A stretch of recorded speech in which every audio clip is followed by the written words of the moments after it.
I like that. I do like that. And there's one of the reasons. So going back a while, one of the reasons I was always trying to talk to you to start with was there was a thing about mindset, but also Mm. you live in Southampton now, don't you? Or did? I did. Yeah. Yeah. Well, I'm just from the other side of Salisbury. Mm. So we're kind of not that far away from each other. But what I have friends, and I don't know how true this is, but they claim that back in the day, you could be found in Southampton selling your CDs. Oh yeah, of course. Right. So that this is the thing that I want that I'm trying to help people understand when they listen to what you're talking about mindset. So before you were ever famous on Twitter, before you were ever famous elsewhere, you were creating your music, producing your albums, and then physically walking out onto the street in Southampton where you were Hmm. at the time. And because I said, because friends were like, oh yeah, well, I know him. I remember they remember seeing you doing this, Yeah. and people don't understand. It's trying to help people understand what that mindset is and how that develops. Yeah, I mean, man, it went so far beyond Southampton. I've sold my CDs in virtually every city and town in the UK. It's harder to name places I haven't been than Yeah, places I have. So, I mean, I released my first album way back in 2006 when I was still in university. So the first city I started selling my music in was Oxford because that's where I was studying, and then I started making some day trips to London, and eventually, I've been everywhere from Isle of Wight to Glasgow, Swansea to Norwich, and everything in the middle. Um, and man, we were talking about like learning and experiences and things making you stronger, and selling over 25,000 albums hand to hand in the UK. I mean, I probably spoke to over a quarter million. Not probably. I definitely spoke to over a yeah, quarter of a million people. So I've met hundreds of thousands of people in real life, not just Twitter and social media stuff. So that's prepared me a lot for a lot of the stuff that I deal with. But in terms of being able to go out there and do that day after day, it was really about having a mission. And my mission has it's expanded, but it hasn't really changed over the past 15 years or so. I mean, when I started out in my music career, my goal was to have a positive impact on as many people as possible through my words and my talents. And that is still my goal. I still do that through my music, but I also do it through other means as well. And that's my goal. And I also just have always had this belief in myself, knowing that I will be I will be successful in that yeah. endeavor. So even when I was going through all sorts of nonsense, even if it's a Tuesday afternoon and I'm up in Newcastle and it's snowing and I'm selling my CDs to strangers in the snow. And keep in mind, I have a degree from Oxford University. I'm a former management consultant, right? Like I left my job in 2011 to go and do this, right? So I left a cushy, comfortable, pretty well paying job to go and travel around the UK in this purple van with my name on it and stand out on the street and in malls, like talking to people. Um, but I knew that it would pay off in the end. I didn't know exactly what that would look like. I still to this day, I'm 35 years old now, and Lord willing, I have many, many, many more decades to achieve in this world and to reach and influence and inspire people. And I'm just on that grind. I'm just on that mission, and it's gone from dozens to hundreds to thousands to millions of people who I'm able to reach, and I just want to continue doing that. I think that I think that each individual massively underestimates their own potential. And I also think that there are a few things more noble and exciting and inspiring to do than to take the talents and the experiences that we each have and to offer that to the world and to offer it to be of service to other people. Because when I think about what I do, that's all I really do. Yeah. I could keep a lot of this to myself, right? I don't have to make music. You know, I could keep my music to myself. I could keep my thoughts to myself. I don't need to tweet them or talk about them on podcasts, right? I could keep all that to myself, but it's like, actually that's a disservice. And once I reframed that, and I really worked this out a few years ago, and I kind of flipped it on its head, and I realized, you know what? It's not just a disservice and a waste. To me, it's like, it's actually unethical. Okay. Right?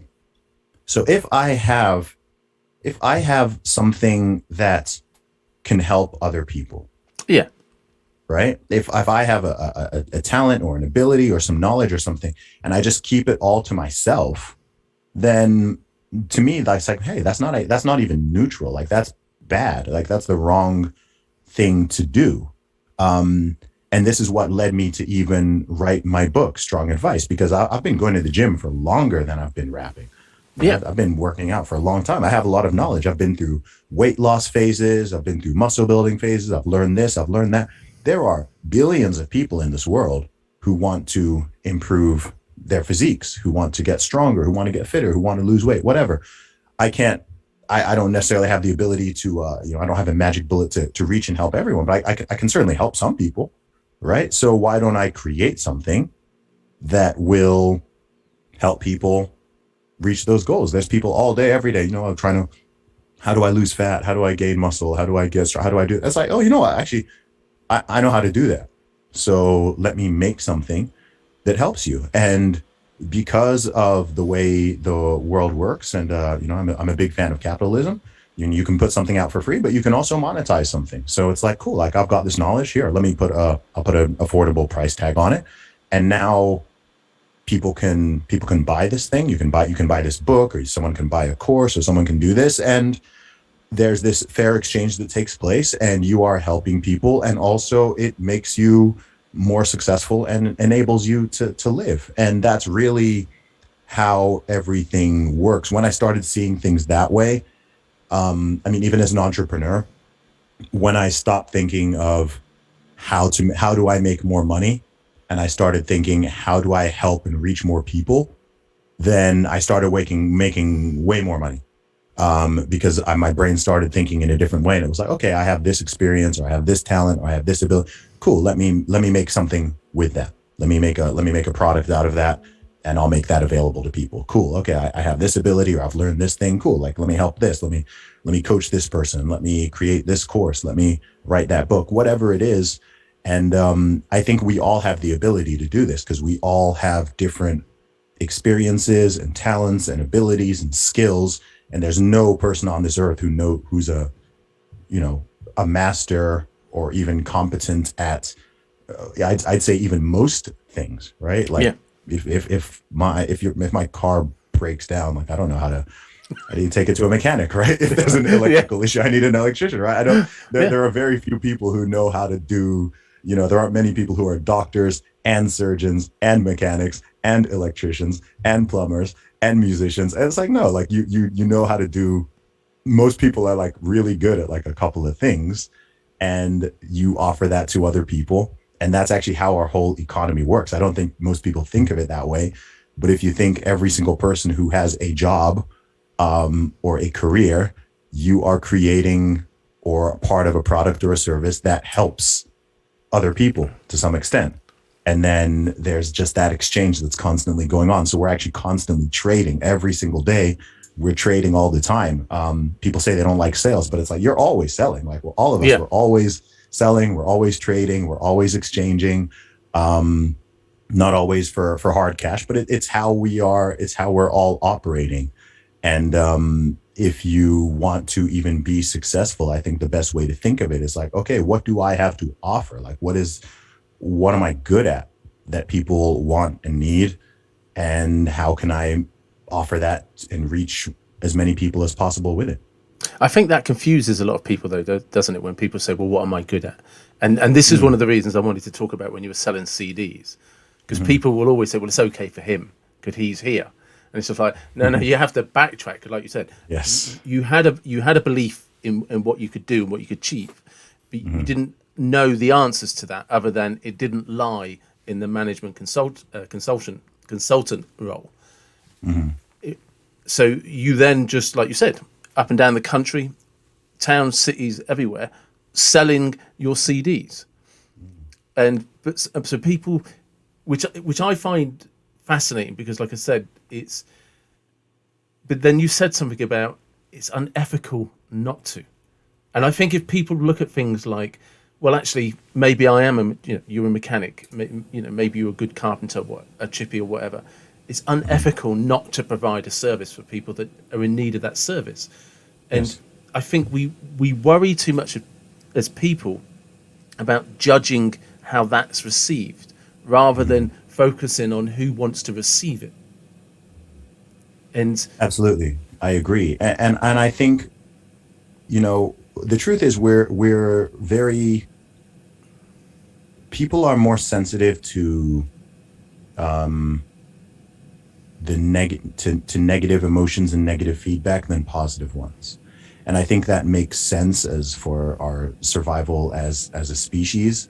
yeah, But it's something you have to be able to overcome. And I think a huge difference between people who could be considered successful and those who aren't is the willingness to face the possibility of failure, face the possibility of criticism, face the possibility of some people not liking you or some people not appreciating what you're doing or whatever. Because if you refuse to, like, people often use these sports analogies, right? Like yeah, if you refuse to, the only way you're never going to miss a shot is by never taking one, one hundred right? percent. That's the truth. If you never want to miss a shot, then just don't even take one. So the person who scores the most goals or shoots the most baskets in basketball or whatever, it's going to be the person who's most willing to risk missing, right? If you are a salesperson, the person who's often going to make the most sales is the person who also gets the most rejections, right? And this Yeah, is something I literally learned when I was selling my CDs. It's like, cool.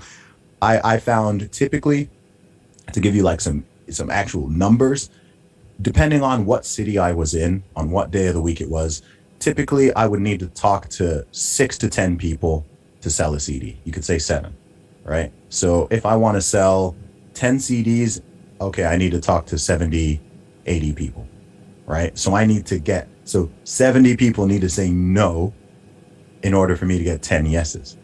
And I would actually do that. When I was out and about on the street, I would go around and I would count the rejections, yeah. right? Because each one is getting me closer to a sale. So sometimes if I'm towards the end of the day and I'm tired and I've already sold a good amount of CDs and made a decent amount of money, and I kind of want to pack it in early, I'd be like, all right, I'm going to get 50 more rejections. 50 So more. I need to get 50. I need to get so not 50 more sales, rejections. rejections. No, 50 more rejections, because that means I need to do that many approaches, Yeah. right? So I'm going to approach 50 more people.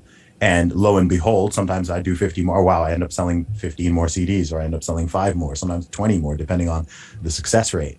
Um, and and so that's the way to do it. I mean, you have to be willing to get rejected. You have to be willing to have people say no. Even with what I do now, I mean, look, I mean, I get criticism every day. I've been receiving criticism nonstop for the past 3 years. There's people criticizing me right now as we record this episode, and you have to accept. You know what? That's okay, right? Like, that's okay. Some people are going to disagree with me. Some people are going to think I'm an idiot. Some people are going to think I'm mean. Some people are going to think I'm like a bad person because they disagree with some of my socio-political views or just my thoughts on this. And it's like, you know what? A lot of my strength comes from the fact that I'm okay with that. I've just accepted it. I don't particularly love it, like I would like for my message to in some ideal world, I would like for my message to Well, be because heard by everybody and understood. But